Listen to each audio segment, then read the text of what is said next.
Hello, hello, hello, and welcome to Inside the Line, Real Stories by Real Cops. You can check us out on our website, insidetheline.org, or send us an email if you've got a recommendation, a request, something you want us to look at, realstoriesbyrealcops@gmail.com. If you like us, share us, because we are trying to build an audience. And if you don't like us, don't say anything, because we can't lose any of the members we already have. Thank you. We've only got 3 of you. That was Dale Lawrence. I'm Dave Rattigan.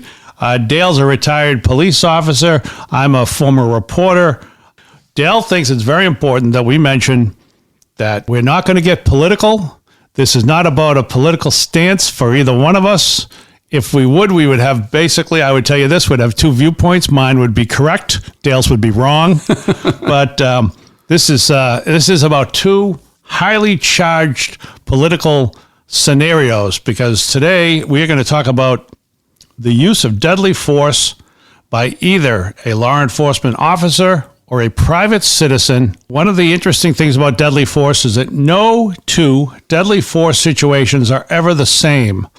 So when investigators look at a deadly force situation, they focus solely on the factors related to that situation. Yeah, there's no cookie cutter approach. You have to check every variable, the geographic location, the time of day, the time of the season, who's involved, who's not involved. There's so many variables and factors that come into play when you investigate the use of deadly force, whether it was correct or incorrect, and everything has to be taken into account. You have to be very objective in your approach. Very objective, which is not always easy. Not always the case in today's climate, but we're going to be very objective here, Dave and myself. So we're going to try to use a couple of scenarios to explain this subject matter today, and you might recognize a few of them. Who knows? Let's start with this, the general definition of deadly force, also known as lethal force, which coincidentally was my high school nickname that nobody would call me. Lethal force? I said, call me lethal force, everybody. Call me lethal force. Nobody would. That's like a Marvel character. I know. That'd be a good Marvel character. Look at that. Marvel character. Let's write the script. Me, you, and Nathan. I'll let you know about that. Well, one thing, if you listen to us often, you'll always know that when Nathan isn't here for a certain podcast, the tone's going to be a little different. It's a very serious subject, and every once in a while, Nathan will take it in a direction that we're not willing to go. Yeah, or Nathan. We love him though, baby. Or Nathan overslept. One of the 2. All right, so let's.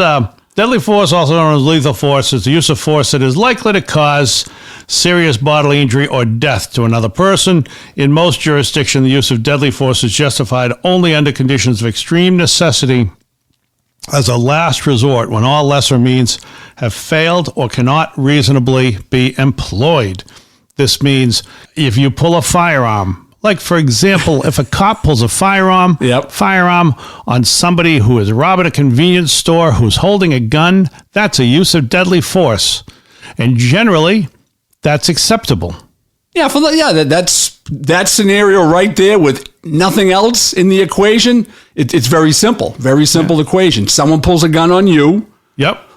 If you're a cop and you're responding to a call, yep. Someone pulls a gun on you. Yep. You have the legal justification to return the same amount of force that's being brought to you. However, there's many different variables that can come into play there. What if you're Indiana Jones? Yeah. And you've got a Nazi on the other side, and he's a blade-wielding Nazi, and he's a big dude, and he flashes his blade and does all kind of crazy tricks. Can you shoot him? Absolutely, because when you're talking about deadly force, it's not just firearms. It can be firearms, a bladed weapon, which is a knife. It can be an explosive. It can be a vehicle, an out-of-control vehicle coming at you, someone using the vehicle as a weapon. And common sense would tell you, if you were hit by a vehicle, more likely than not, you probably have a pretty good chance of dying. Yeah, there was a case. I don't know if you're familiar with this one, but there was a case where there was a man who was clearly for sake of legal purposes, we don't know his state of mind, but we could say as normal people, we would say, yeah, this guy was mad out of his mind, but he was ramming his wife and his former, or his ex-wife and his ex-mother-in-law with his car, and he was shot. And this is one of those cases where I look at my profession and I say, seriously? And they had a quote in the story about that. There was a quote from somebody who said, and I think this kind of is another issue that involves law enforcement, and somebody saying that they knew both people. The husband was shot, and the husband was killed, and to protect the wife and the mother-in-law. And the quote in the story was from somebody who knew them both, who said, "You would think that the officers would be trained to diffuse that situation." Yeah, there's certain situations that are just so beyond an officer's ability to rein it back in. And I think ramming somebody repeatedly with your car would be one of them. Yeah. If someone's out of their mind, whether they have a mental breakdown or they're on drugs or whatever rage they're under, how would you expect an officer to logically deal with that situation? What's he going to get in front of the car and, hey, stop, don't do that anymore, slow down, pull over? You could try that. I mean, you could from a safe distance, but at some point... I just want to say this to drive you nuts. The officer could call a social worker. You can call a social worker, and they're pretty good at talking people off the gas pedal. And this is also, here's another use of deadly force, is a situation when somebody comes at you in an offensive manner with a non-traditional weapon, like a baseball bat, a pencil or a pen. We've seen how they can kill. We've all seen Silence of the Lambs. I had someone come at me with a pen before. With a pen? In the station. Was it a lawyer? No, she was a nurse. She was actually a nurse. A nurse? She was under arrest and she was getting bailed out. Yep. And she was probably still a little drunk and a little pissed off because it was a domestic and she got arrested. And she was kind of just standing there, and she had signed her paperwork to leave, and she grabbed the pen in a real I'm trying to explain it, but she gripped in an aggressive manner. You could see the white of her knuckles because she was grabbing it. So, and she raised it over her head, and she brought it down just a little bit toward me, and I was able to grab her wrist. She wasn't strong at all. So I grabbed her wrist. You could take her? You could take her? I could probably take her. She was like about 5'4", maybe a buck 10. Those are the worst. Those are the worst kind. And so she was still drunk. Why was she mad at you? She was just mad at the world. Okay. So ultimately she was charged again. She wasn't bailed, and she was charged with assault with a dangerous weapon on a police officer. Didn't go anywhere. You didn't? Why not? Because people can assault cops and get away with it. Okay. All right. Well, did you drop the charges, or did somebody above you say, "Nah, we're not going to charge that"? No, a cop can't drop. A cop cannot show up for court if he's the victim in a case, but they'll still make you show up. No, the district attorney's office has to drop. And the state's going to look and say, "Yeah, she's a nurse. She's got a drinking problem. So what?" Yeah, let her go. All right. Then there are other lesser force options. Explain this one to me.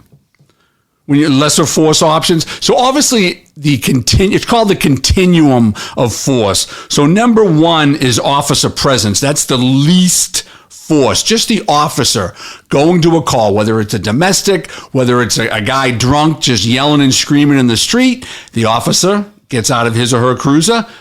His presence alone sometimes will de-escalate people, especially if that officer looks as though he knows what he's doing, meaning he looks normal, he looks fit, his uniform looks clean. The term is called being squared away. If you look squared away, if you look like you know what you're doing, a lot of times people will not test you. If you look, if you're out of shape, and your uniform's all disheveled, and you haven't shaved, and I feel like a bag of shit. I feel like you're talking to me. Yeah, the term is, we used to use this in the Marine Corps. You're either squared away, or you look like you're a bag of shit. Okay. And if you look like you're a bag of shit as a cop, people are going to give you a hard time because you present an image that they're not going to respect. Do these guys in the Marine Corps know that you look squared away, you look like a bag of shit does not rhyme?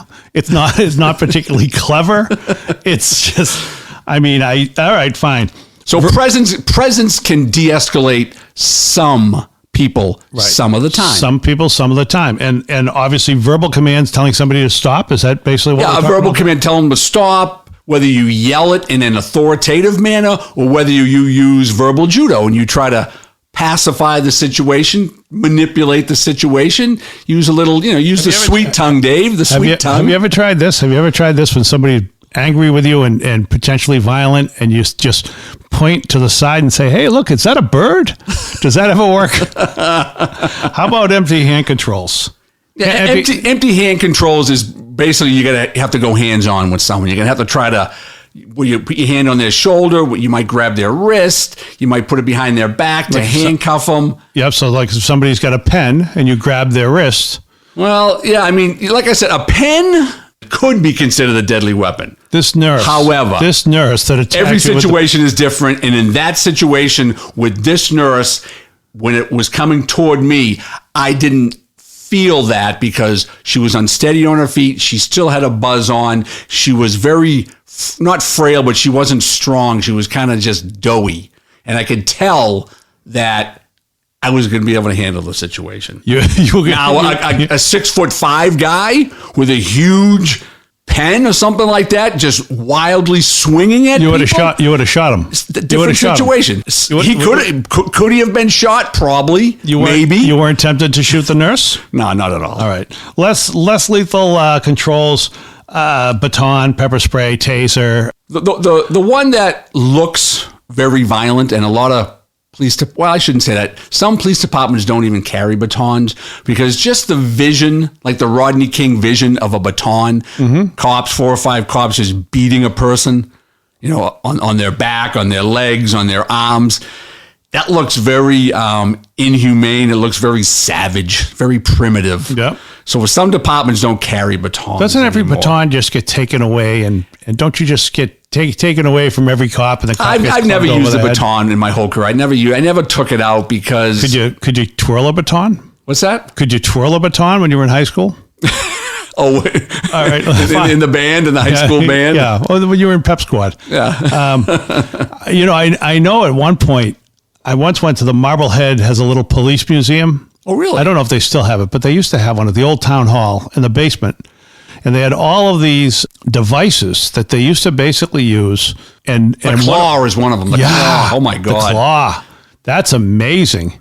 Can you explain the claw to us? Well, the claw, it's a very thick, kind of heavy piece of metal, and you put it on a person's wrist, and you squeeze it, and it grips their wrist. And if they try to move their wrist is going to break because it puts their wrist in such a isolated manner, you can't move it at all. And if you try to move, because when I first started, one of the old time cops said, hey, we don't use these anymore, kid, but this is what a claw is. And he put it on my wrist and he twisted it like about a half an inch, and I was down on the ground. It hurt. Yeah, it took very bad. Yeah. Very bad. And I think it was the claw. There were a handful of these. And what the officer told me is he says, you'd basically put it on somebody's wrist and you would walk them to the station.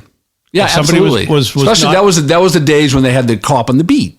Yeah. Back in the 1900s. Yeah. Cop on the beat. Yeah. And he'd just walk you and you weren't going to resist because you were in so much pain. What's the famous name of the cop of the beat? Flaherty? Oh, what's his name? Officer Krupke. Krupke from West Side Story. Krupke. That wasn't the one I was thinking about, but go ahead. All right, so that's what deadly force is. Those are ways that the cops handle it. The pepper spray. Yeah. Pepper spray, that'll close your eyes, make you cough, make you puke up your last meal. And the taser is an electrical current that's not supposed to be a deadly weapon. However, it has been. People have, and it's rare, but people have died from being tased, especially if someone has a heart condition or if they had a pacemaker or something like that. If you have a pacemaker, is it automatic that you're gonna potentially die, or is it something? I couldn't answer that. You want to know what it is? A lot of these companies that make the tasers, they always give you their research findings, and their research findings, because they present it to police departments for cops to buy them. They're always going to minimize. It's very safe. It's safe 99.99% of the time. Yeah. We had one death out of 1 million people. Yeah. But guess what? If you're that cop and you use that taser and someone dies from it,